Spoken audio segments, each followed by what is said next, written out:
नहीं, एक बार समझ आ जाएगा ना, फिर इतना हेवी नहीं लगेगा।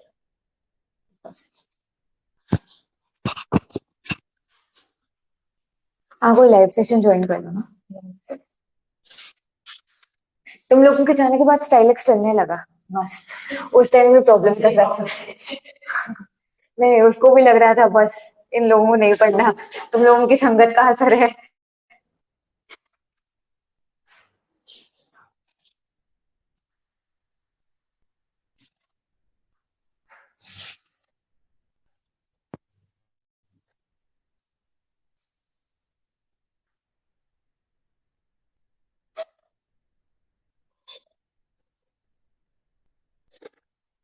लाइव ज्वाइन कर लिया क्या किसी ने?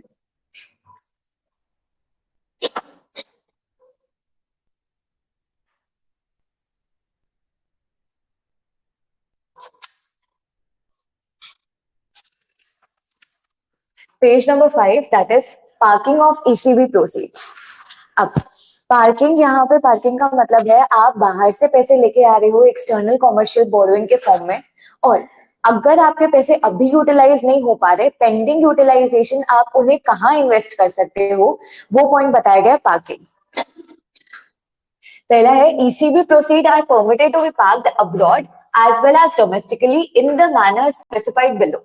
अगर आप ईसीबी प्रोसीड लेके आ रहे हो और अभी यूटिलाइजेशन नहीं करना, मान लो आपको अगले साल यूटिलाइजेशन करना है और आप अभी प्रोसीड लेके आ गए, तो उसको आप पार्क कहाँ कर सकते हो, मतलब कहाँ और इन्वेस्ट कर सकते हो, कहाँ यूज कर सकते हो, पेंडिंग यूटिलाइजेशन। आप डोमेस्टिकली भी उसको पार्क कर सकते हो और अब्रॉड में भी पार्क कर सकते हो। पहला बोला है parking of ECB proceeds abroad. ये इंपॉर्टेंट है, डायरेक्टली वो लोग शॉर्ट नोट में पूछ सकते हैं what are the provision of parking. पहले बोल रहे हैं कि आप अब्रॉड में पार्किंग कर सकते हो। First point, ECB proceed meant only for foreign currencies expenditure can be parked abroad pending utilisation. Till utilisation the fund can be invested in the following liquid asset.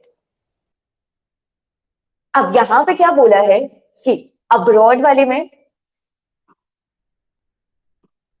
आप कौन सी ईसीबी पार्क कर सकते हो, जो ऐसी ईसीबी है जो only foreign currency में है, वही ईसीबी आप अब्रॉड में पार्क कर सकते हो। इंडियन रुपीस के लिए तो पूरा का पूरा मना किया, फॉरेन करेंसी वाली ईसीबी का आपके पास राइट है कि आप अब्रॉड में पार्क कर सकते हो।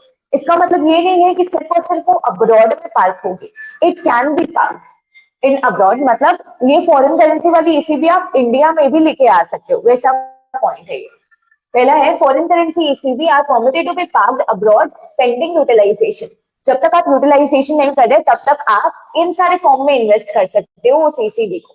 पहला बोला है इन अ फॉलोइंग लिक्विड एसेट। आपको इन्वेस्टमेंट कहाँ पे करना है? लिक्विड एसेट में। लिक्विड एसेट कौन से एसेट्स होते हैं जो फटाफट हम कैश में इजीली कन्वर्ट कर सकते हैं? अब तीन टाइप के लिक्विड एसेट है। पहला, डिपॉजिटरी, हाँ, depositors, depositors certificate of deposit और any other product offered by a bank rated not less than double A minus. पहले तो आप कोई सर्टिफिकेट ऑफ डिपॉजिट में इन्वेस्ट कर सकते हो। अपना पैसा है वो बाहर जाके आप सर्टिफिकेट ऑफ डिपॉजिट खरीदो, और वो कौन से बैंक का खरीद सकते हो? ऐसी बैंक जिसकी credit rating minimum double A minus होनी चाहिए। अब क्रेडिट रेटिंग में क्या है, क्रेडिट रेटिंग जैसे इंडिया में स्टॉक एक्सचेंज में क्रेडिट रेटिंग कौन देता है? स्टॉक एक्सचेंज में क्रेडिट रेटिंग शेयर्स और सिक्योरिटीज को कौन देता है? क्रेडिट रेटिंग एजेंसीज देती हैं। ठीक है।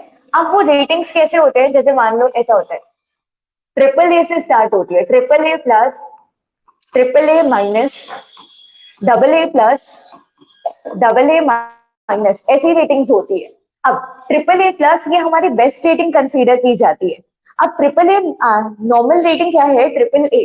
अब अगर आप सारे सब प्रोविजन कंप्लाई कर रहे हो, आप अच्छा काम कर रहे हो, आपको ट्रिपल ए देंगे रेटिंग। अब आप ट्रिपल ए से थोड़ा डाउनग्रेड होके डबल ए पे आने वाले हो, तो ट्रिपल ए को डायरेक्ट डबल ए नहीं करते, उसमें माइनस लगा देते हैं पहले। इसका मतलब क्या है? आप ट्रिपल ए को फॉलो कर रहे हो लेकिन थोड़े कम आप फॉलो कर रहे हो, तो आपको डायरेक्ट डबल ए पे नहीं लाएंगे, आपको माइनस लगा देंगे। तो इस टाइप की रेटिंग्स होती है यहाँ पे। तो अगर आप ईसीबी प्रोसीड्स फॉरेन में पार्क कर रहे हो, तो पहला किसमें यूज कर सकते हो? Certificate of deposit. कौन से बैंक का? ऐसी बैंक जिसकी रेटिंग डबल ए माइनस से कम नहीं होनी चाहिए। मतलब डबल ए माइनस चलेगा, डबल ए चलेगा, डबल ए प्लस चलेगा, उससे ऊपर की रेटिंग्स चलेगी। नेक्स्ट बोला है ट्रेजरी बिल। ट्रेजरी बिल क्या होता है? पढ़ा हुआ है तुम लोगों ने अभी ईटी में? सी ट्रेजरी बिल ना short term debt, short term instrument होता है जो गवर्नमेंट इशू करती है। जैसे गवर्नमेंट बॉन्ड इशू करती है ना, तो बॉन्ड की तरह ही गवर्नमेंट के बॉन्ड्स को हम ट्रेजरी बिल बोलते हैं। That is short term instrument issued by government. तो आप ट्रेजरी बिल में भी इन्वेस्ट कर सकते हो and any other monetary instrument of 1 year maturity having minimum rating as indicated above. तो पहले वाले हमने पॉइंट में क्या देखा, सर्टिफिकेट ऑफ डिपॉजिट कौन से बैंक का, जिनकी डबल ए माइनस से कम रेटिंग नहीं है उन सर्टिफिकेट ऑफ डिपॉजिट में।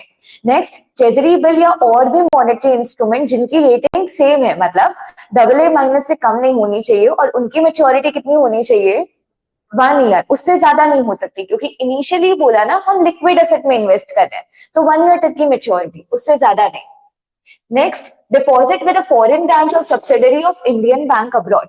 इंडिया के कोई भी बैंक है, उसकी बाहर में कोई ब्रांच या सब्सिडरी है, आप वहां पे भी पैसे डिपॉजिट कर सकते हो।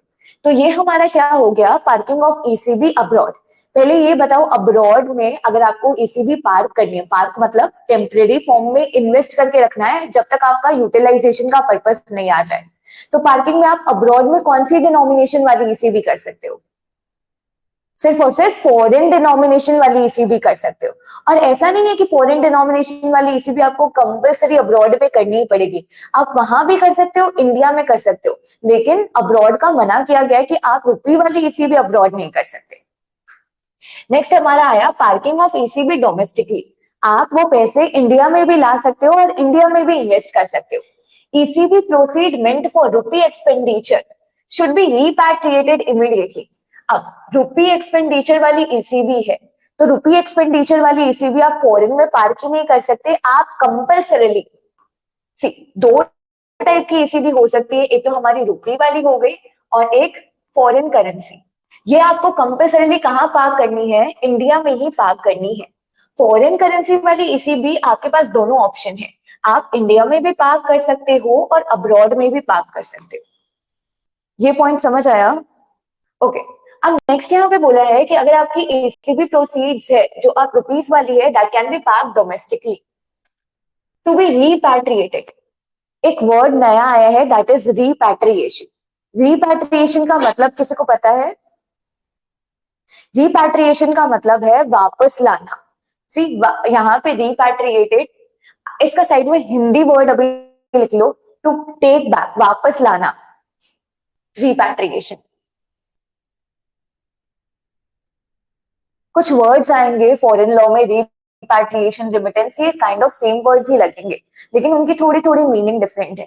अब रिपैट्रिएशन का मैं कुछ और एग्जांपल देती हूँ। जैसे कि कोई बिजनेस है और मैंने ऐसा बोला है, I am investing 1 lakh in this business on repatriation basis. इसका मतलब क्या है, मैं उस बिजनेस में इन्वेस्ट कर रही हूँ 1 लाख, लेकिन मैं उसको वापस निकाल सकती हूँ, दैट इज रिपैट्रिएशन। अब यहाँ पे वही बोला है कि अगर आपकी रुपीज वाली ईसीबी है, आप तुरंत का तुरंत उसको पहले वापस इंडिया में लेके आओ, वो बोला है। तो रिपैट्रिएशन का मतलब क्या है, लेके आना उसको, ठीक है। अगर मैं बोल रही हूँ I am investing in a business on non repatriation basis, इसका मतलब क्या हुआ, हाँ मैं जो इन्वेस्ट कर रही हूँ पैसे वो वापस नहीं ला सकती। ये वर्ड का मीनिंग समझ के रखना, दैट इज रिपैट्रिएशन। अगर आपकी ईसीबी है रुपीज वाली, आप पहले के सबसे पहले इंडिया में लेके आओ और उसको यहाँ पे आप एक अलग अकाउंट ओपन कराओगे, that is to the rupee account with AD category 1 bank. AD category 1 bank, AD का फुल फॉर्म है ऑथराइज डीलर। सी आरबीआई ना कुछ कुछ बैंक्स को ही परमिशन देती है और उनको कैटेगराइज करती है, जैसे एडी कैटेगरी 1 बैंक हो गया, एडी कैटेगरी 2 और 3, ये कुछ टाइप के ऑथराइज डीलर है जिन्हीं को सिर्फ और सिर्फ पावर है कि वो करेंसी एक्सचेंज करके हमको दे सकते हैं या फॉरेन करेंसी के अकाउंट को हैंडल या डील कर सकते हैं। तो आप अगर आप बाहर जा रहे हो और आपको डॉलर्स और की जरूरत है, तो आप नॉर्मल किसी भी बैंक के पास नहीं जा सकते, कोई ऐसी बैंक होगी जो एडी कैटेगरी 1 बैंक होगी, उसी के पास जाके डॉलर्स या एक्सचेंज करवा सकते हो। तो these are the banks AD category 1 bank जिनको आरबीआई ने परमिशन दिया है कि आप फॉरेन करेंसी के एक्सचेंज में डील कर सकते हो। तो सबसे पहले अगर आप रुपीज में लाना चाहते हो, ईसीबी इंडिया में पार्क करना चाहते हो, आपको एक बैंक अकाउंट ओपन करना पड़ेगा। रुपी अकाउंट किसके पास? एडी कैटेगरी 1 बैंक के पास। फिर आप जो रुपीज वाली ईसीबी है वो यहाँ पे पैसे लेके आ जाओगे। ECB borrowing are also ECB borrowers are also allowed to park the ECB proceed in term deposit with AD category 1 bank in India. तो यहाँ पे repatriated for credit दो चीजें हमने देखी। पहले आप क्या करोगे? सबसे पहले ECB रुपी अकाउंट में लेके आ जाओगे पूरी की पूरी और वो एडी कैटेगरी 1 बैंक में दे दोगे। फिर उसको क्या कर सकते हो? एडी कैटेगरी 1 बैंक के पास टर्म डिपॉजिट में भी उसको एज अ डिपॉजिट करवा सकते हो। टर्म डिपॉजिट क्या होता है? एक फिक्स टेन्योर के लिए, जैसे एफडी होती है ना, वो हमारी टर्म डिपॉजिट है। तो एडी कैटेगरी 1 बैंक के पास रुपए आ गए, आपके ही रुपए है, उसको आप टर्म डिपॉजिट भी करवा सकते हो। लेकिन मैक्सिमम ईयर कितना होगा? 12 मंथ क्यूमुलेटिवली, मतलब 1 ईयर। कॉन्टिन्यूअस वो टर्म डिपॉजिट की ड्यूरेशन कितनी होगी? मैक्स टू मैक्स 1 ईयर हो सकती है, उससे ज्यादा नहीं हो सकती। The term deposit should be kept in unencumbered position. What do you mean by unencumbered? मतलब उस टर्म डिपॉजिट के बेसिस पे आप कोई और लोन रेज नहीं कर सकते, मतलब उस पे कोई भी चार्जेस क्रिएट नहीं कर सकते टर्म डिपॉजिट पे। जैसे नॉर्मल क्या होता है, अगर हमारी बैंक में एफडी पड़ी है, हमें एफडी नहीं तुड़वानी और किसी पर्सन से लोन लेना है, तो हम बोल सकते हैं कि ये एफडी एज ए सिक्योरिटी है। लेकिन यहाँ पे बोला है उस टर्म डिपॉजिट को आप एज ए सिक्योरिटी यूज नहीं कर सकते, उस पर कोई चार्जेस क्रिएट नहीं कर सकते। दो पॉइंट समझ आए? पार्किंग ऑफ ईसीबी इंपॉर्टेंट है। पार्किंग ऑफ ईसीबी दोनों साइड हो सकता है, अब्रॉड भी हो सकता है, डोमेस्टिकली भी हो सकता है। अब्रॉड कौन सा ईसीबी कर सकते हो? सिर्फ और सिर्फ फॉरेन करेंसी ईसीबी आप अब्रॉड में पार्क कर सकते हो। और किसके पास पार्क कर सकते हो? पहला है, आप बैंक के पास पार्क कर सकते हो और बैंक की रेटिंग क्या होगी? AA- से कम नहीं होनी चाहिए। और नेक्स्ट हमारा बताया था ट्रेजरी बिल में भी आप पार्क कर सकते हो, सेम रेटिंग AA-। और टाइम पीरियड क्या था? मैक्स टू मैक्स 1 ईयर तक के लिए पार्क कर सकते हो। ओके, फिर हमारा नेक्स्ट था कि आप किसको दे सकते, डिपॉजिट कहाँ पे करा सकते हो? इंडियन बैंक की कोई भी फॉरेन ब्रांचेस या सब्सिडरी, वहां पे डिपॉजिट करा सकते हो। नेक्स्ट हमने देखा कि ईसीबी प्रोसीड अगर आप डोमेस्टिकली लेके आ रहे हो तो दोनों टाइप की ला सकते हो, लेकिन रुपीस वाली तो सिर्फ और सिर्फ आपको इंडिया में ही पार्क करनी पड़ेगी और फॉरेन करेंसी भी इंडिया में पार्क कर सकते हो। यहां तक पॉइंट क्लियर है सारे? ओके, नेक्स्ट अपना आता है procedure for raising ECB. Procedure for raising ECB में बताया हुआ है कि ईसीबी आप दो रूट से लेके आ सकते हो, एक तो अप्रूवल रूट, नेक्स्ट हमारा कौन सा था? Automatic root.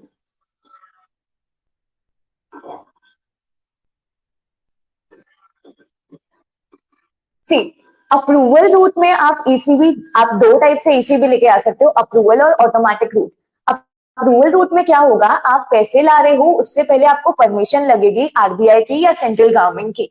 और ऑटोमेटिक रूट में आप फॉर्म फाइल करोगे और बताओगे मैं इतनी इतनी ईसीबी लेके आ रहा हूं, बस। ऑटोमेटिक रूट में आपको परमिशन की जरूरत नहीं है, यहाँ पे आपको इंटीमेशन देना पड़ेगा।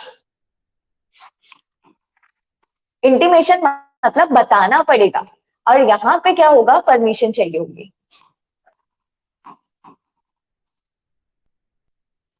सी, फर्स्ट पॉइंट बोला है दैट इज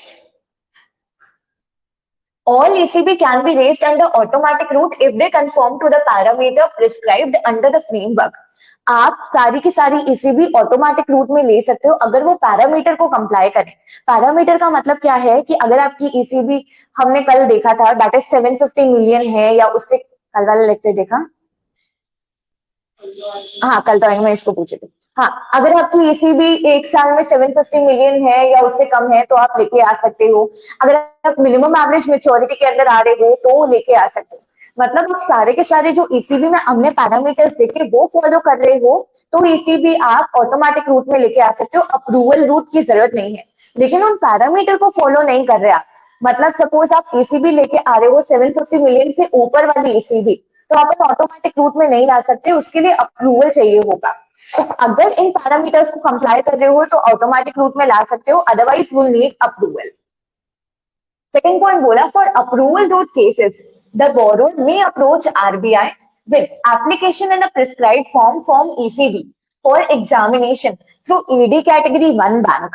See, अगर आपको अप्रूवल चाहिए होगा तो अप्रूवल आरबीआई से मिलेगा. आरबीआई का ऑफिस कहाँ पे है? वाह, हेड ऑफिस कहाँ है आरबीआई का? हाँ, दिल्ली में है. सी, अपने खुद ही कंफ्यूज है. कोई बोल सकता आप दिल्ली है या मुंबई है, वी कैन बी कंफ्यूज. तो आप आरबीआई के ऑफिस में कहाँ से जाओगे? तो RBI is a higher body. आपको आरबीआई तक पहुंचने के लिए सबसे पहले एप्लीकेशन देनी पड़ेगी एडी कैटेगरी 1 बैंक को. एडी कैटेगरी 1 बैंक आपकी एप्लीकेशन फॉरवर्ड करेगा किसको? आरबीआई को फॉरवर्ड करेगा. तो यहाँ पे अप्रूवल रूट में आपको अप्रूवल रूट में एक फॉर्म फाइल करना पड़ेगा, ईसीबी फॉर्म. उसमें सारे के सारे ईसीबी की अपनी डिटेल दोगे, किससे लाने हैं, कितने पैसे लाने हैं, कितने ड्यूरेशन के लाने हैं. वो किसको दोगे? एडी कैटेगरी 1 बैंक को दोगे.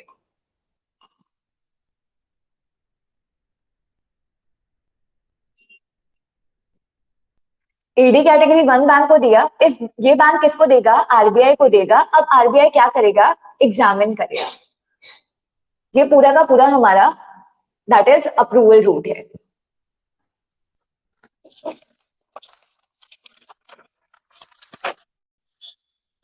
हाँ, RBI examines. Such cases shall be considered keeping in view the overall guidelines, overall guideline, macroeconomic situation and merits of the specific proposal. RBI examine करेगा और बहुत सारे फैक्टर्स देखेगा कि आपकी ईसीबी जो आप लेके आ रहे हो वो सही है. मैक्रो इकोनॉमिक्स के सिचुएशन, सारे सिचुएशन को देख के आपको परमिशन देगा. नेक्स्ट है ECB proposal received in RBI above the certain threshold limit prescribed from time to time would be placed before the empowered committee. अगर आप ईसीबी अप्रूवल रूट से लेके आ रहे हो और एक सर्टेन थ्रेशोल्ड, आरबीआई एक थ्रेशोल्ड फिक्स करता है, उस थ्रेशोल्ड लिमिट से अबव का आप ईसीबी लेके आ रहे हो तो वो ईसीबी आरबीआई एक कमिटी को फॉरवर्ड करेगा सिर्फ और सिर्फ एग्जामिनेशन के लिए. और उस कमिटी का नाम है that is empowered committee.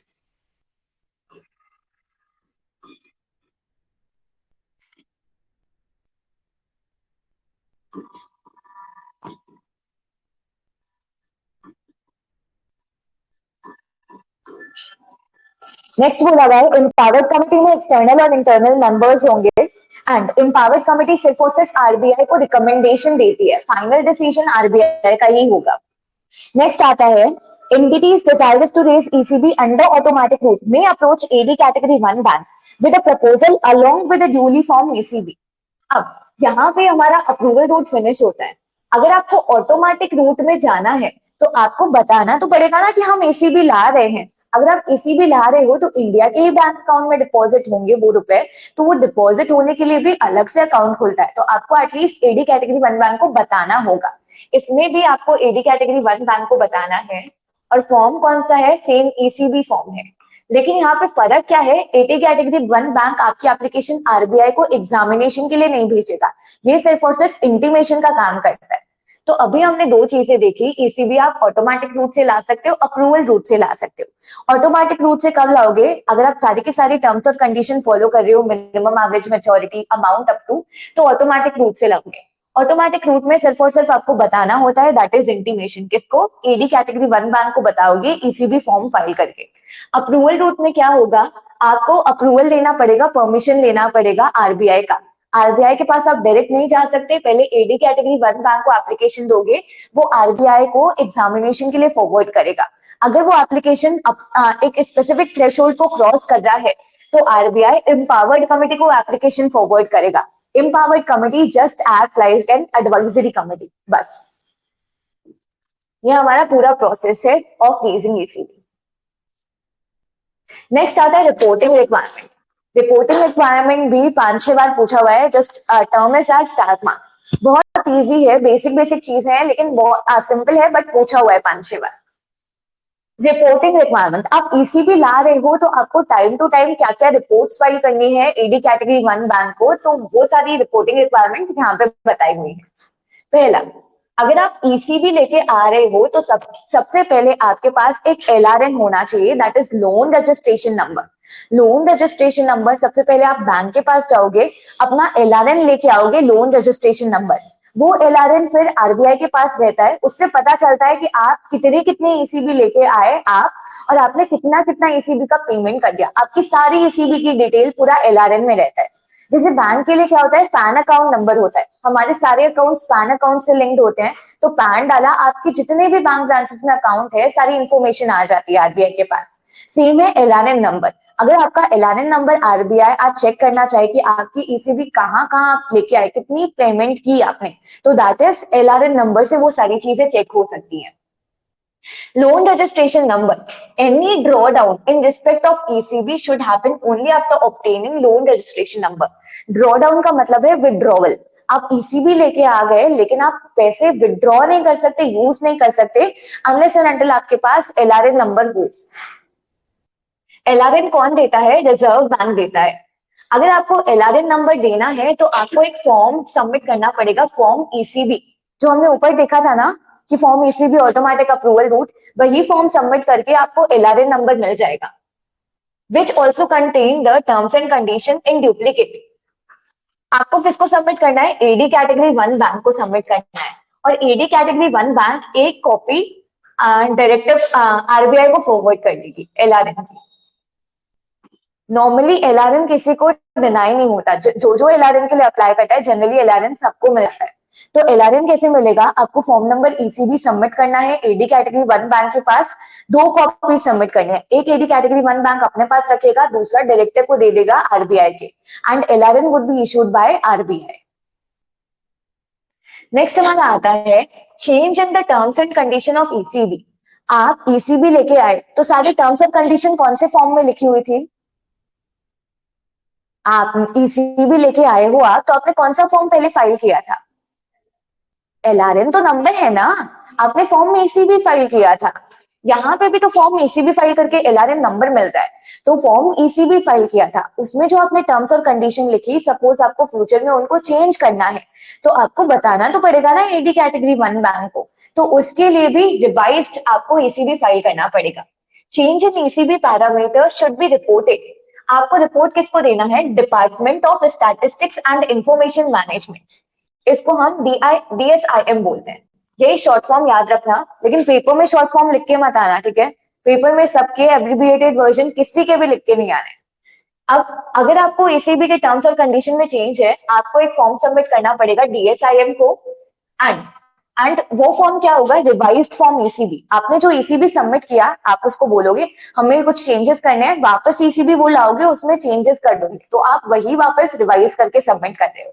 And time limit कितनी है? Not later than 7 days from the change.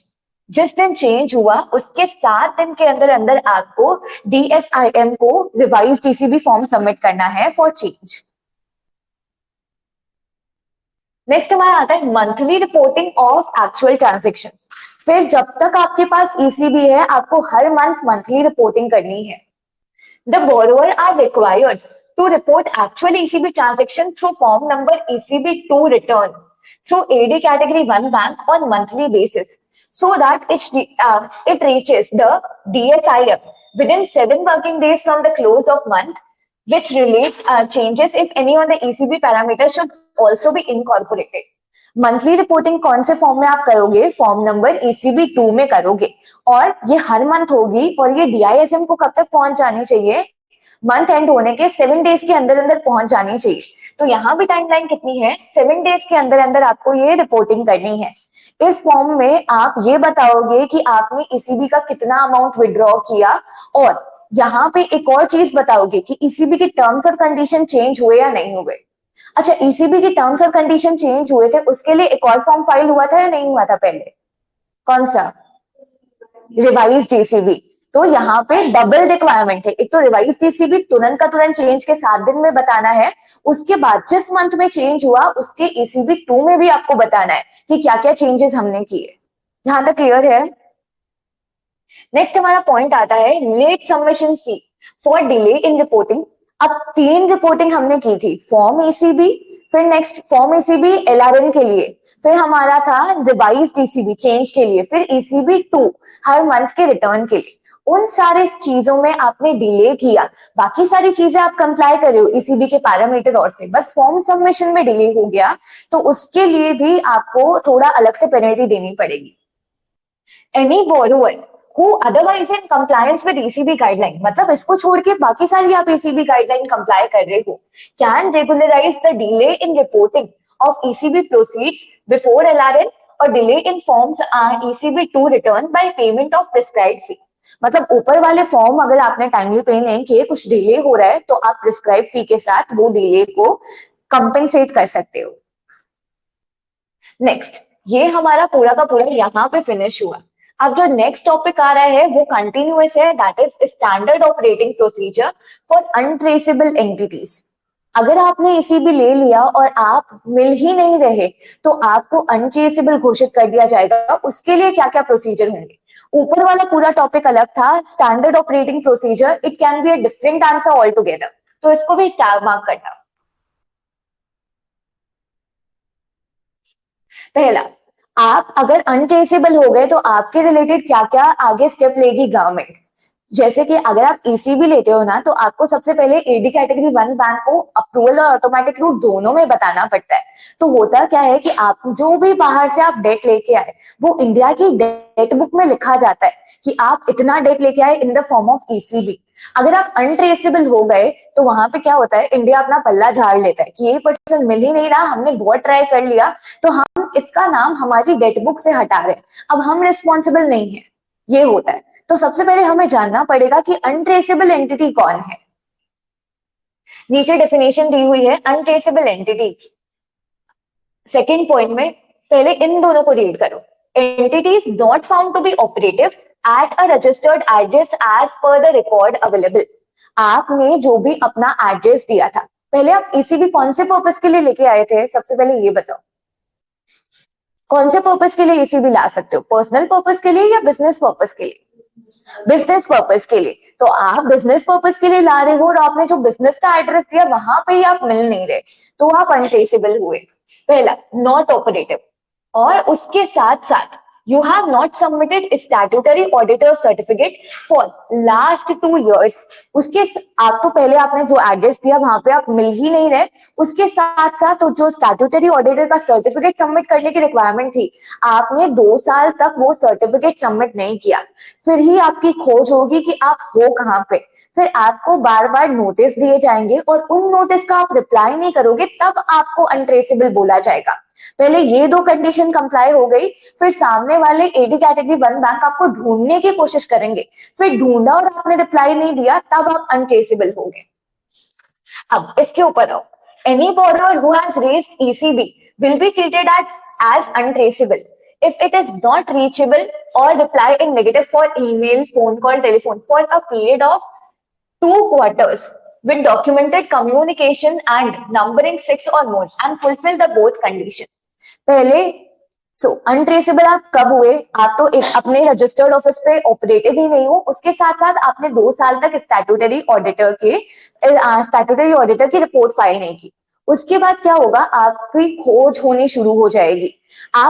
आपकी खोज के लिए क्या करेंगे, एटलीस्ट 2 क्वार्टर्स तक कंटिन्यूअसली उन्होंने आपको ईमेल किया, फोन कॉल किया कि आप हो कहाँ पे एटलीस्ट बता दो, और आपने उसका रिप्लाई नहीं किया, तब आप अनट्रेसेबल हुए। आपको 2 क्वार्टर तक खोजने की कोशिश की गई और जितनी कोशिश की गई 6 टाइम कॉन्सिक्यूटिवली, मतलब उनके पास प्रूफ होना चाहिए कि हमने 6 टाइम आपको ईमेल किया, कॉल किया 2 क्वार्टर्स में, ये पॉइंट है। If it is not found for a period of 2 quarters with documented communication, ये आपको बताना पड़ेगा कि हमने आपको खोजने की कोशिश की थी, कम्युनिकेट करने की कोशिश की थी, और कितनी, एटलीस्ट 6 टाइम कोशिश की थी लास्ट 2 क्वार्टर्स में, फिर भी आप मिले नहीं, तब आप अनट्रेसेबल एंटिटी हो गए। 6 महीने में हमने एटलीस्ट 6 बार कोशिश की, वही पॉइंट। यहां तक क्लियर है? अब आप अनट्रेसेबल एंटिटी हो गए। तो आपने ये दोनों काम किए, तब तुरंत का तुरंत आपको अनट्रेसेबल घोषित नहीं किया जाता, आपको पहले ढूंढने की कोशिश की जाती है, फिर आप मिलने नहीं, तब हम अनट्रेसेबल बोलते हैं आपको। अब the following action are required to be taken in respect of untraceable entity. आप अनट्रेसेबल हो गए तो आपके अगेंस्ट कौन कौन से एक्शन लिए जा सकते हैं? File revised form ECB if required and form number ECB2 return without certificate from the company with untraceable entity written in bold letter. तो आपके बिहाफ पे ही फॉर्म फाइल कर दिया जाएगा गवर्नमेंट की साइड से कि ये अनट्रेसेबल एंटिटी है, आपका दोनों फॉर्म फिल कर दिए जाएंगे। एंड उसके बाद बोला the outstanding amount will be treated as written off from the external liability of the country. और जो आउटस्टैंडिंग अमाउंट है, मैंने बताया था कि आप जो भी ईसीबी लेके आते हो वो कंट्री के कहाँ पे लिखा जाता है, डेट में लिखा जाता है। तो आपका अभी जो पेमेंट करने वाला अमाउंट है वो हम अपनी डेट बुक से हटा देंगे, वो बोल देंगे रिटन ऑफ हो गया। तो ये सामने वाली पार्टी के लिए लॉस है या नहीं है जिसने हमें ईसीबी दिया? हाँ, तो सामने वाली पार्टी 2 साल से कर क्या रहा था जब उसने क्वार्टरली अपने रिपोर्ट फाइल नहीं की? उसको तो उसी टाइम उसको ढूंढना चाहिए था ना। वो हमारे लिए वेट कर रहा है कि हम कब उसको ढूंढे, कब अनट्रेसेबल घोषित करें। तो जब आपने खुद के साइड से ड्यू कंप्लायंस नहीं किए तो आप हमसे उम्मीद नहीं कर सकते। तो अब हम उनका सब कुछ रिटन ऑफ कर देंगे external debt, but may be retained by the lender in the book recovery through judicial or non-judicial means. अब हम ये बोल रहे हैं कि हमारी कोई रिस्पॉन्सिबिलिटी नहीं है, India being a country, India is saying हमारी कोई रिस्पॉन्सिबिलिटी नहीं है, आपको उस पर्सन के अगेंस्ट कोर्ट में केस चलाना है, अपने फॉरेन कोर्ट में केस चलाना है, आप चला सकते हो। अब हम पे करने के लिए लायबल नहीं है, वो पॉइंट आ जाता है। हम का मतलब क्या है, इंडिया पे करने के लिए लायबल नहीं है, आप उस पर्सन से जैसे भी रिकवर कर सकते हो रिकवर कर लो। नेक्स्ट आता है no fresh ECB application by the entity should be processed by the AD bank. अगर आप अनट्रेसेबल हो गए तो आप कोई नई ईसीबी लेके नहीं आ सकते। नेक्स्ट आता है directorate of enforcement. Directorate of enforcement income tax की हाईएस्ट अथॉरिटी होती है। अगर आप अनट्रेसेबल एंटिटी हो गए तो AD category 1 bank directorate of enforcement को बताएगा, क्योंकि डायरेक्टरेट ऑफ एनफोर्समेंट बाकी आगे जाके आपके अगेंस्ट सर्च और सीजर कर सकता है। तो directorate of enforcement is highest income tax authority. यहाँ पे इनको बताना जरूरी हो जाता है क्योंकि आगे का प्रोसीजर सर्च और सीजर का डीई करता है, ED sorry. ED should be informed whenever the entity is untraceable and no inward remittance or debt servicing will be permitted under auto route. एक हमने वर्ड पहले देखा था, क्या देखा था? एक नया वर्ड था रिपैट्रिएशन, वापस लेके आना। नेक्स्ट है इनवर्ड रेमिटेंस।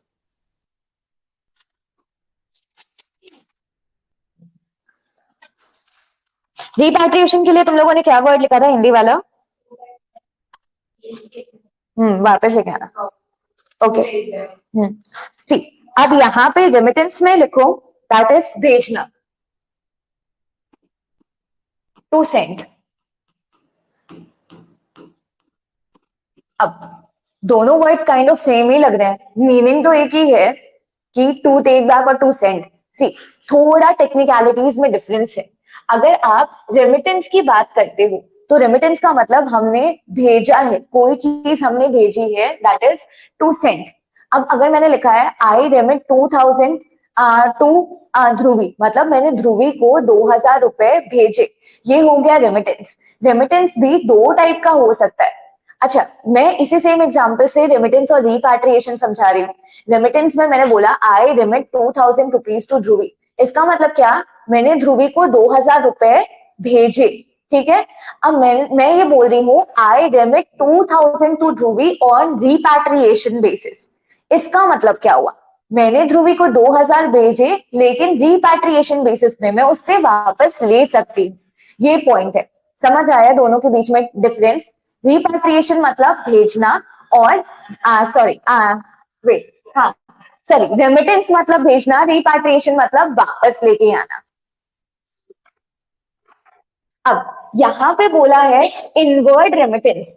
इनवर्ड रेमिटेंस की बात क्या, नो इनवर्ड रेमिटेंस, आप और बाहर से पैसे लेके नहीं। रेमिट का मतलब क्या होता है, भेजना, और इनवर्ड का मतलब अंदर हो जाएगा ना, अंदर भेजना, मतलब आप बाहर से पैसे अंदर लेके नहीं आ सकते।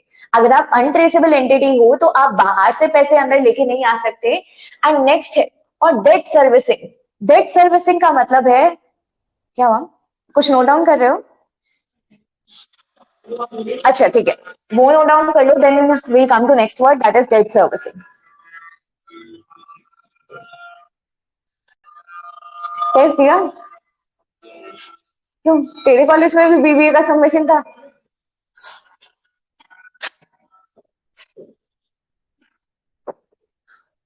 सी, नेक्स्ट वर्ड है डेट सर्विसिंग। डेट सर्विसिंग मतलब डेट को पे कर देना, paying off the debt, that is debt servicing. हाँ, पेइंग मतलब आपको डेट को पे करना, पेमेंट ऑफ डेट।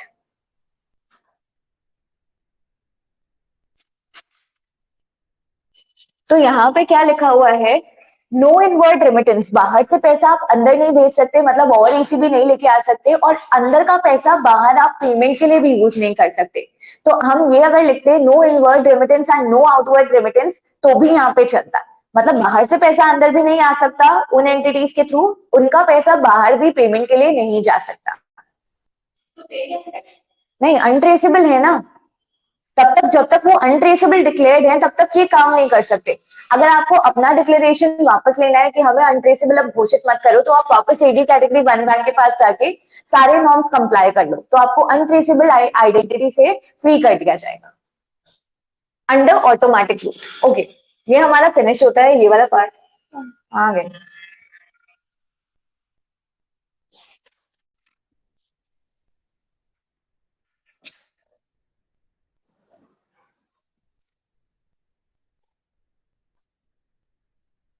नेक्स्ट आता है conversion of ECB into equity.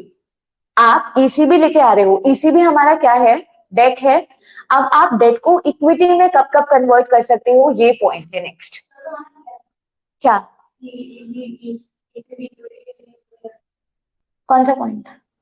और पॉइंट बताया था आपको कि ये इसीलिए किस चीज में यूज नहीं कर सकते, उसमें था कि हाँ, आप ईसीबी यूज नहीं कर सकते किसके लिए, आप बाहर से पैसा ला रहे हो, और इक्विटी इन्वेस्टमेंट में यूज नहीं कर सकते। यहाँ पे क्या हो रहा है, आप ईसीबी को यूज नहीं कर रहे, पूरा का पूरा इक्विटी में कन्वर्ट कर रहे हो। सपोज मैं बाहर वाली कंपनी के पास गई, उसको मैंने बॉन्ड्स इशू किए, बॉन्ड क्या हो गया हमारा, डेट इंस्ट्रूमेंट हो गया।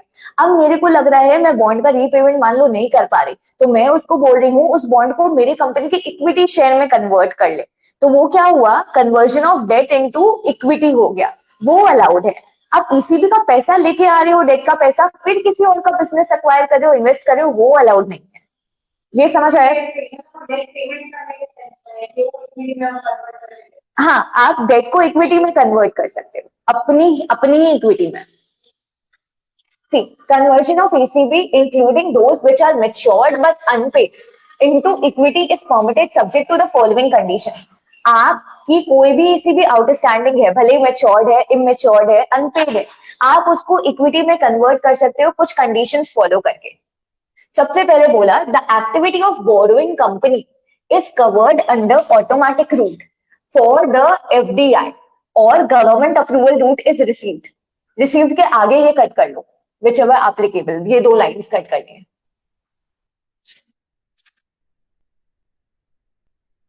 फर्स्ट पॉइंट में बोला है कि आप डेट को इक्विटी में कब कन्वर्ट करोगे, जो बोरोवर कंपनी है, बोरोवर कंपनी कौन, जो इंडिया में है, जो ईसीबी लेके आई है, आपकी बोरोवर कंपनी एफडीआई लाने के लिए एलिजिबल है। डेट को मान लो आप इक्विटी में कन्वर्ट कर रहे हो, तो वहां पे क्या हो रहा है, मान लो आपकी कंपनी है, आप बॉन्ड इश्यू किए आपने ईसीबी के, अब उसको इक्विटी शेयर में कन्वर्ट कर रहे हो, तो बाहर वाला पर्सन हमारे इक्विटी शेयर में इन्वेस्ट करता है, उसको हम क्या बोलते हैं, एफडीआई बोलते हैं।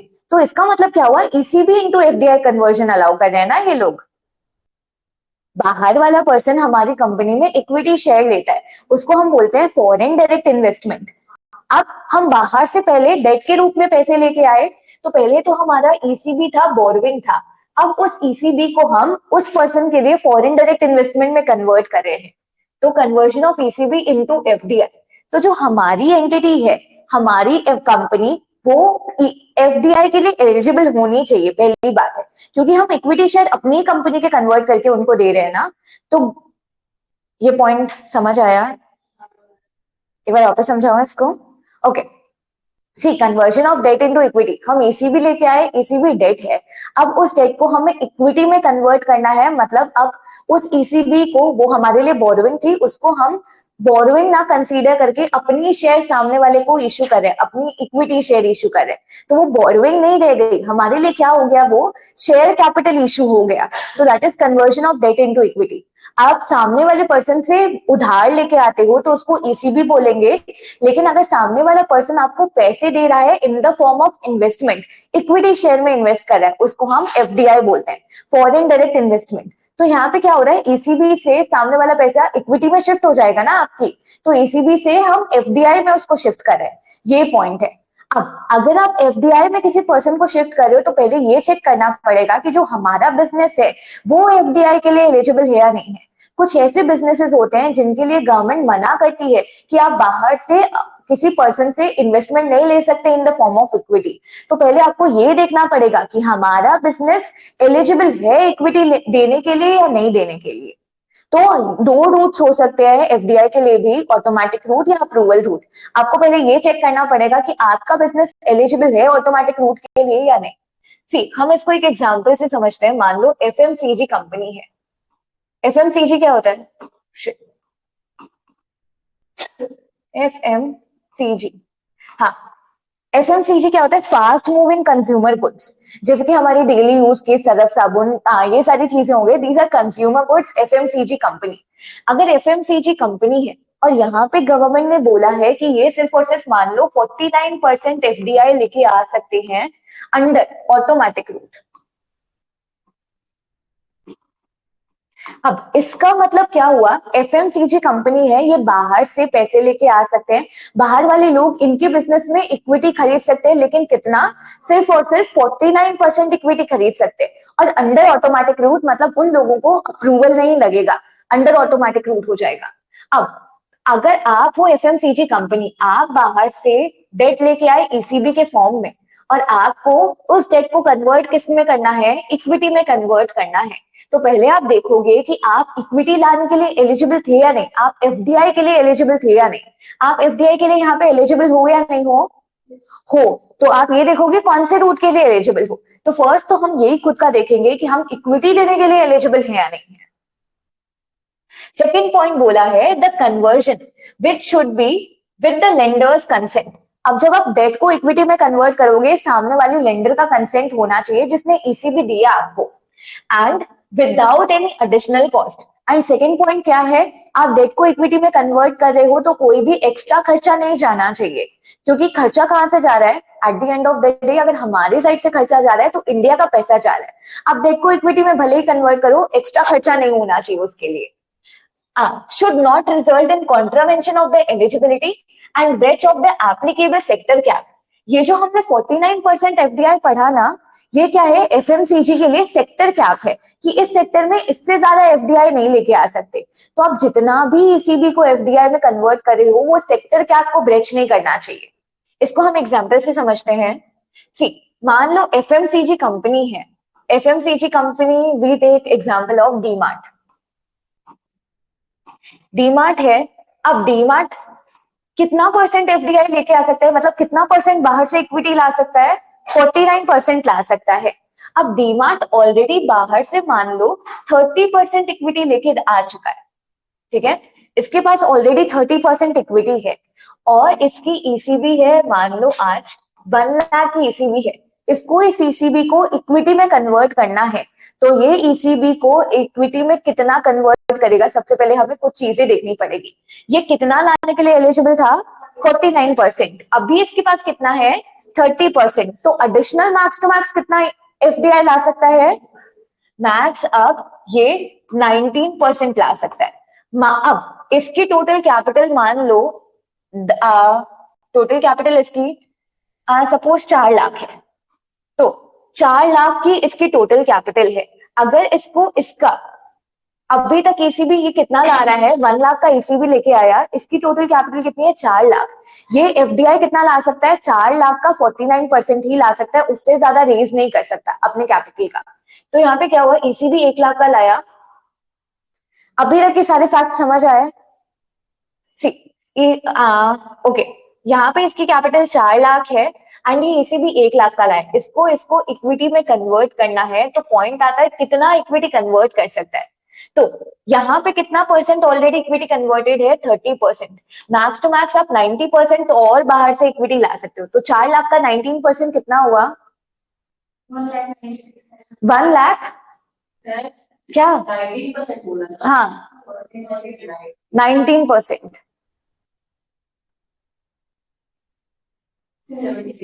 76,000। तो अब ये 1 लाख पूरा का पूरा कन्वर्ट नहीं कर पाएगा, ये सिर्फ और सिर्फ इतनी लिमिट तक ही कन्वर्ट कर पाएगा। ये पॉइंट समझ आया? हमें सेक्टोरल कैप को ब्रेक नहीं करना, उसके अंदर अंदर ईसीबी को अगर एफडीआई में कन्वर्ट कर सकते हो then only it is allowed. Clear है ये पॉइंट? श्योर? ओके।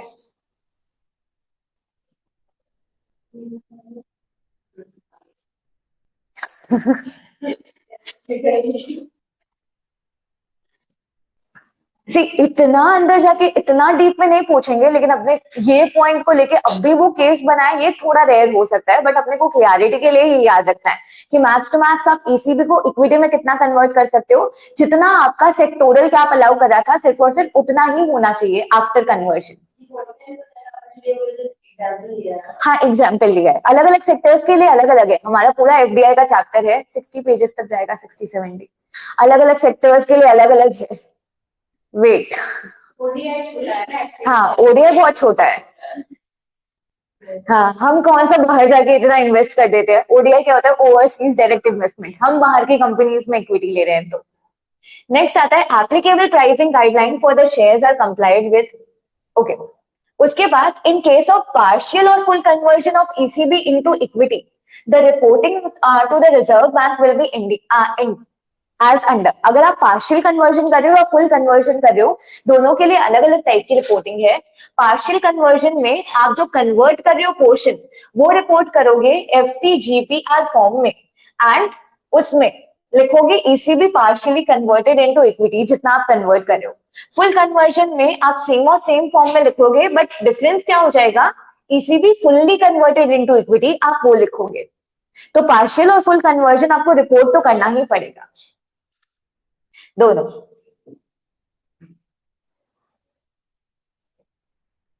नेक्स्ट हमारा आता है fifth point, if the borrower has availed any of the credit facility from Indian banking system, including the foreign branch or subsidiaries of Indian bank, the applicable prudential guideline issued by Department of Banking Regulation complied with।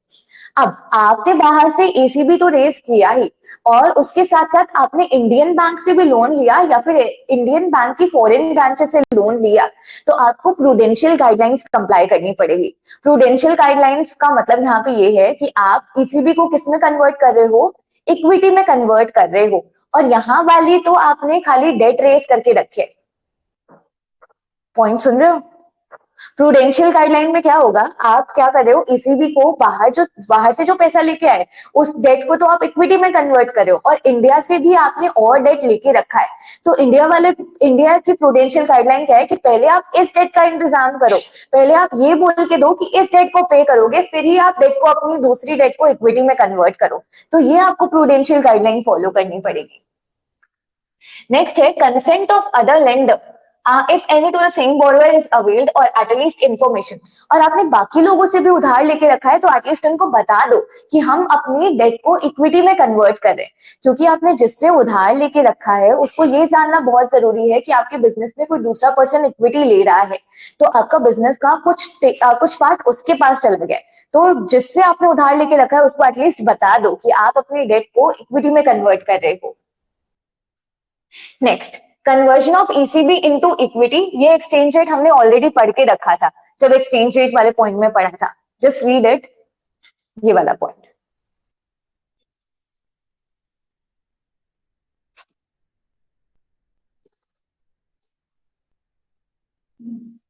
Clear है पूरा का पूरा? ये भी important है, एक तो हमारा पार्किंग वाला इंपॉर्टेंट हो जाता है, उसके बाद क्या था? Standard operating procedure for untraceable entity, वो इंपॉर्टेंट हो जाता है। एंड नेक्स्ट हमारा लास्ट क्या पढ़ा था हमने? Conversion of ECB into equity. इसमें बहुत घुमा फिरा के क्वेश्चन नहीं पूछे जाते, ये सीधा सीधा डायरेक्ट दे कैन आस्क का शॉर्ट नोट, या तो कोई केस बना के दे दिया, तो केस में इतना घुमा फिरा के कुछ भी नहीं पूछेंगे, आपको केस से मेन पॉइंट यही पूछेंगे कि एसओपी क्या है आपका, कन्वर्जन कैसे हो सकता है, वैसे पॉइंट्स। नेक्स्ट हमारा आता है ECB facility for oil marketing company. अगर आपका ऑयल मार्केटिंग कंपनी है तो आप ईसीबी रेज कर सकते हो वर्किंग कैपिटल पर्पस के लिए, जिनका minimum average maturity period 3 years हो सकता है, under automatic route without any mandatory hedging and individual limit requirement. The overall ceiling shall be $10 billion. See, ये एमसीक्यूज में आ सकता है, तो ये एमसीक्यू के लिए इंपॉर्टेंट है। अगर आपकी ऑयल कंपनी है तो आप मैक्स टू मैक्स ईसीबी कितना रेस कर सकते हो, 10 बिलियन और equivalent under automatic root. Normal लोग ऑटोमेटिक रूट में कितना ईसीबी रेस कर सकते थे, 750 मिलियन, याद है कल वाला पॉइंट। लेकिन ऑयल कंपनी के लिए 10 बिलियन और इक्विवेलेंट आप रेस कर सकते हो, minimum average maturity would be 3 years under automatic root. बस ये 3 पॉइंट अंडरलाइन कर लो। नेक्स्ट हमारा आता है startups, ECB facilities for startup. अगर किसी स्टार्टअप को ईसीबी रेस करना है तो उसके लिए पूरी अलग फैसिलिटीज दी हुई है। पहला, आप स्टार्टअप कब कहलाओगे, जब आपकी कंट्री रिकॉग्नाइज करेगी, आपको स्टार्टअप का स्टेटस देगी। तो अगर आपको सेंट्रल गवर्नमेंट स्टार्टअप बोल रही है, then you are the startup and you are eligible to raise ECB under startup category.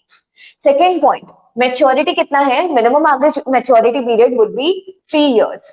And recognised lender, normal case में रिकॉग्नाइज्ड लेंडर का क्या बोला था, अगर पॉइंट याद है, आप जिस पर्सन से पैसे ले रहे हो वो पर्सन ऐसी कंट्री का होना चाहिए जिसने एफएटीएफ या इसको कंप्लायंट कंट्री है। वहां पे रिकॉग्नाइज लेंडर का नॉर्मल ये कॉन्सेप्ट था, याद आ रहा है। यहाँ पे रिकॉग्नाइज लेंडर का थोड़ा स्ट्रिक्ट कंप्लायंस है, दैट इज इन्वेस्टर, जो पर्सन आपको पैसे दे रहा है वो तो रेजिडेंट ऐसी कंट्री का होना चाहिए जो एफएटीएफ कंप्लायंट है। शैल बी द रेजिडेंट मतलब ऐसी कंट्री का ही रेजिडेंट होना चाहिए जो एफएटीएफ कंप्लायंट है। However, foreign branch or subsidiary of Indian bank and overseas entity in which Indian has made ODI as per the regulation shall not be considered as recognized lender.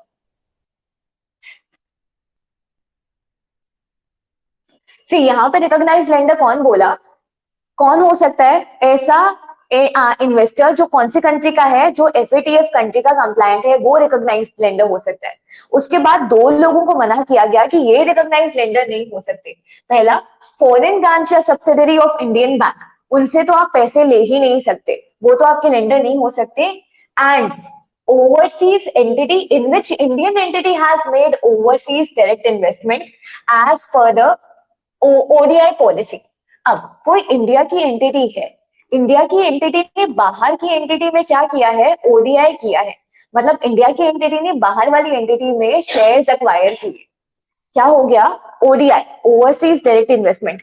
अब ये startup है, ये दोनों India के हैं, India की कोई entity ने बाहर की एंटिटी में ओडीआई करके रखा है, ये स्टार्टअप उसी से पैसे मांगने जा रहा है, तो घूम फिर के इंडिया के पैसे इंडिया में आया नहीं आए, इस पर्सन ने इसमें इन्वेस्ट किया और ये पर्सन उसी से पैसे मांगने जा रहा है, तो ये बेटर नहीं होता यहाँ से ही पैसे मांग लेता डायरेक्ट। तो ऐसे लोगों को मना किया गया है कि अगर आपका कोई भी एंटिटी है उसमें इंडिया की एंटिटी ने ओडीआई किया है तो आप स्टार्टअप को फंडिंग नहीं दे सकते ईसीबी के थ्रू। हाँ, कि मेरी कोई ब्रांच है, मेरी सब्सिडी ना ना ना ना, कोई भी इंडिया की एंटिटी ने कोई भी दूसरी बाहर की एंटिटी में ओडीआई किया है तो कोई भी स्टार्टअप उस बाहर वाली एंटिटी से पैसे रेज नहीं कर सकता। नेक्स्ट है फॉर्म, आप दोनों फॉर्म में लेके आ सकते हो, रुपीज डिनोमिनेटेड में, फ्रीली कन्वर्टेबल फॉरेन करेंसी या both. The borrowing can be in the form of loan, non convertible, optionally convertible और पार्टली कन्वर्टेबल प्रेफरेंस शेयर।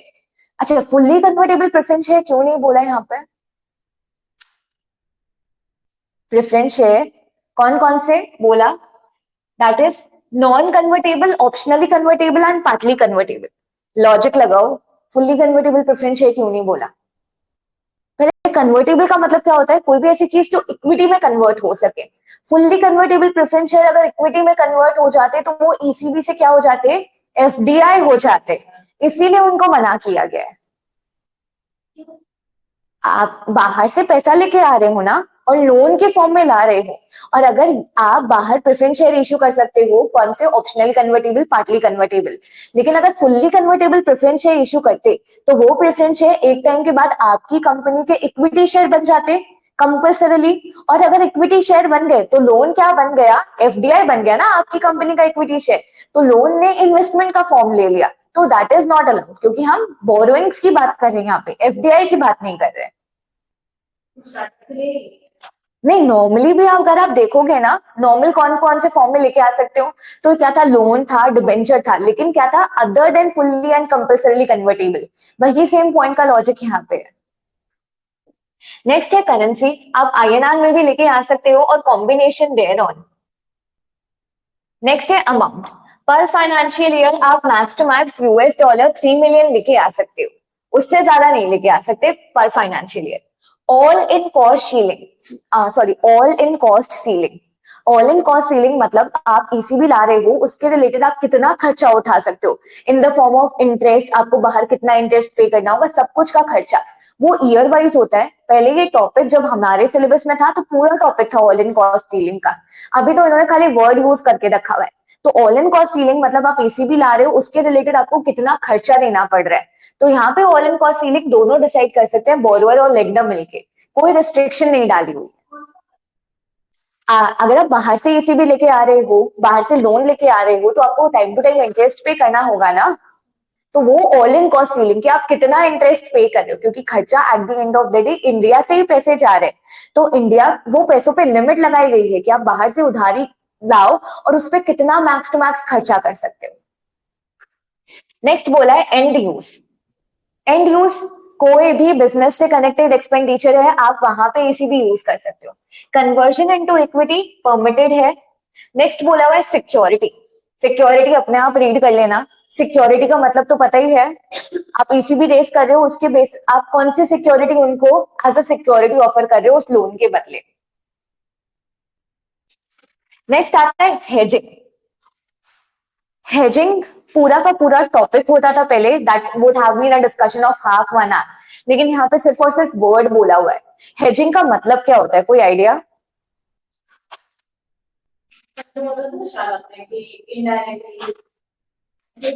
ना ना, हेजिंग का मतलब अपना रिस्क मैनेज करना होता है। सी, आप लोगों के कभी भी ऐसे स्कूल्स में बहुत गंदे मार्क्स आए, एकदम गंदे, आप घर पे पहले कैसे कहानियां बता रहे, डायरेक्ट नहीं बता सकते ना घर पे, पहले पूरा माहौल सेट करना पड़ता है, पहले बताना पड़ता है मम्मी, हाँ ये वाली टीचर तो मेरे से बहुत खुन्नस खाती है, मेरे को रोज डांटती है, सुनाती है, एंड उसने बोला भी था एग्जाम से पहले कि तेरे मार्क कट कर लूंगी, और बोला था 25 मार्क्स से ज्यादा नहीं दूंगी, और देखो आज 25 मार्क ही आए हैं। मैंने बोला था ना वो टीचर अपनी खुन्नस निकालेगी। तो ये क्या हो रहा है आपका, आप अपना धीरे धीरे रिस्क मैनेज कर रहे हो। ऐसी श्योरिटी नहीं है कि अभी आपको थप्पड़ पड़े नहीं पड़े, लेकिन आप थोड़ा बैलेंस आउट कर रहे हो, थोड़ा कुशनिंग कर रहे हो। अब यही सेम काम होता है हेजिंग में। अगर आप मान लो बाहर से, दो केसेस हो सकते हैं, आप बाहर से फॉरेन डिनोमिनेटेड ईसीबी ला सकते हो या इंडियन रुपीज में ईसीबी ला सकते हो। अगर बाहर से आप डॉलर में ईसीबी लेके आए, तो अब रिस्क किसको होगा, आपको रिस्क होगा कि कल मान लो डॉलर का अमाउंट बढ़ गया, तो आपको तो रीपेमेंट कैसे करोगे, रुपीज को डॉलर में कन्वर्ट करा के करोगे, तो आपको महंगा पड़ेगा। जैसे अगर आप मान लो $1000 लेके आए थे बाहर से, और अब भी डॉलर का रेट चल रहा था, मान लो 90 रुपीज पर डॉलर चल रहा था, तो आप कितने रुपए के डॉलर लाए, 90,000 के डॉलर लेके आए बाहर से, ठीक है। अब आपको पे करते टाइम भी तो 1000 पे करना पड़ेगा ना डॉलर, और उस टाइम आप पहले इंडिया से रुपीज को डॉलर में कन्वर्ट कराओगे, फिर सामने वाले को डॉलर पे करोगे, और उस टाइम मान लो डॉलर का दाम 100 रुपीज पर डॉलर चल रहा है, तो आपको पे कितना करना पड़ा, 1 लाख पे करना पड़ा यहाँ पे। तो अगर आप फॉरेन करेंसी में ला रहे हो, तो डर किसको है, हमें है, जो बोरोवर है उसको डर है कि फॉरेन करेंसी फ्लक्चुएशन हो गई तो क्या होगा। तो यहाँ पे कौन करता है हेजिंग, बोरोवर करता है हेजिंग। तो यहाँ पे बताया गया है बोरोवर अपना रिस्क कैसे मैनेज करेगा। आप जितना पैसा ला रहे हो उसमें से कुछ पैसा ऐसी जगह पे फॉरेन बॉन्ड्स में या फॉरेन इक्विटी में इन्वेस्ट कर दो, जिससे कि क्या होगा, अगर आपने फॉरेन इक्विटी में इन्वेस्ट किया है तो वो फॉरेन की इक्विटी बढ़ेगी, तो आपका भी वो डॉलर के हिसाब से ही तो बढ़ेगी ना, फॉरेन की इक्विटी में अगर आपने इन्वेस्ट किया, तो आपका थोड़ा रिस्क कम हो जाता है वहां पे। तो आप यहाँ पे हेजिंग कौन करेगा, बोरोवर करेगा। अब नेक्स्ट केस है, आप रुपीज में इसी भी लेके आ रहे हो। अब यही सेम केस हो सकता है, आप रुपीज में ला रहे हो, आप 1 लाख रुपए की आज ईसीबी लेके आए और बाहर आप यूएस से लेके आए, तो अगर 90 रुपीज के हिसाब से चल रहा था, तो उस पर्सन ने कितने डॉलर दिए होंगे अराउंड, अराउंड 900 समथिंग, 90 रुपीज। सी 1 लाख को 90 से डिवाइड करो,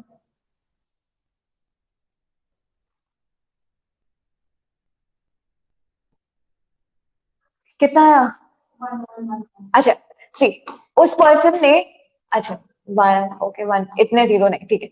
अब आप मान लो 1 लाख रुपीज बाहर से लेके आए रुपी डिनोमिनेटेड में, तो उसने आपको रुपीज दिए होंगे, तो उस रुपीज का कन्वर्जन डॉलर में उसके लिए कितना होगा? इतना डॉलर में कन्वर्जन होगा। अब मान लो डॉलर का प्राइस बढ़ गया और आपको पे कितना करना है? 1 लाख रुपए में ही पे करना है। अब डॉलर का प्राइस बढ़ गया और वो डॉलर कितने का हो गया? यहाँ पे 90 रुपीज का था, डॉलर अब 100 रुपीज का हो गया। तो उसको कितने डॉलर मिलेंगे? आप रुपीस में उसको पे करोगे, लेकिन वो रुपीस को कन्वर्ट कराएगा तो उसके हाथ में कितने डॉलर आएंगे? सिर्फ और सिर्फ 1000 डॉलर आएंगे उसके हाथ में। ये समझ आया कैसे? आप रुपीस में लोन लेने गए, आप 1 लाख रुपए आप लोन लेके आए, अब उसको वो कितने का पड़ा? इतने डॉलर का लोन पड़ा, ठीक है। अब आप पे कितना करोगे? 1 लाख ही पे करोगे। अब यहाँ पे क्या हुआ? डॉलर का भाव बढ़ गया, तो 1 लाख में उसको वापस कितने डॉलर मिल पाएंगे? सिर्फ और सिर्फ 1000 मिल पाएंगे। तो उसके लिए लॉस हुआ है, नहीं हुआ? जब उसने पे किया इतने डॉलर्स के हिसाब से रुपये में कन्वर्ट करा के पे किया था। तो यहाँ पे हेजिंग कौन करेगा? लेंडर करेगा। तो ये पॉइंट है, अपना रिस्क मैनेज करना is known as hedging. The overseas lender in case of INR denominated ECB will be eligible to hedge in INR exposure through the permitted derivative product with AD category 1 bank. And the lender can also assess the domestic market or subsidiaries etc. तो hedging में सिर्फ और सिर्फ आपको इतना ही बताना है कि आईएनआर में कौन कर सकता है हेजिंग? लेंडर करेगा। और अगर फॉरेन डिनोमिनेटेड ईसीबी है तो बोरोवर हेज कर सकता है, डिफरेंट डिफरेंट रूट से अपना रिस्क मैनेज कर सकता है। नेक्स्ट है कन्वर्जन रेट। कन्वर्जन रेट अगर आपको बोरोइंग आईएनआर में है, the foreign currency INR conversion rate will be at market rate. Next आता है other provision. Other provision as it is applicable होंगे। अब ये वाला point, that is borrowing by entities under investigation. अब इस पॉइंट में ऐसा बोला है कि आपके अगेंस्ट मान लो किसी भी एक्ट में कोई भी प्रोसीडिंग चल रही है, इंक्वायरी चल रही है, इन्वेस्टिगेशन चल रही है और आपको ईसीबी बोरो करना है, तो वहां पे आपको मना नहीं किया गया। ऐसा बोला है कि अगर आप नॉर्मली ईसीबी बोरो करने के लिए एलिजिबल होते तो हमें इन्वेस्टिगेशन और इंक्वायरी से फर्क नहीं पड़ता। बस प्रॉब्लम ये है कि आपको सामने वाले लेंडर को बताना पड़ेगा कि हमारे अगेंस्ट ये इन्वेस्टिगेशन इंक्वायरी चल रही है। आपको बताना पड़ेगा कि ठीक है मेरे अगेंस्ट इतने चोरी के केसेस, इतने मर्डर के केसेस चल रहे हैं, आपको रिस्क पे ईसीबी देना है तो दे दो, वो आपकी रिस्पॉन्सिबिलिटी है। बाकी हम लेंडर पे छोड़ देते हैं, उसको देना है तो दे। इंडिया की गवर्नमेंट मना नहीं कर रही। अगर आपके अगेंस्ट पेंडिंग इन्वेस्टिगेशन इंक्वायरी चल रहा है, you can raise ECB. ECB का टॉपिक पूरा फिनिश होता है यहाँ पर।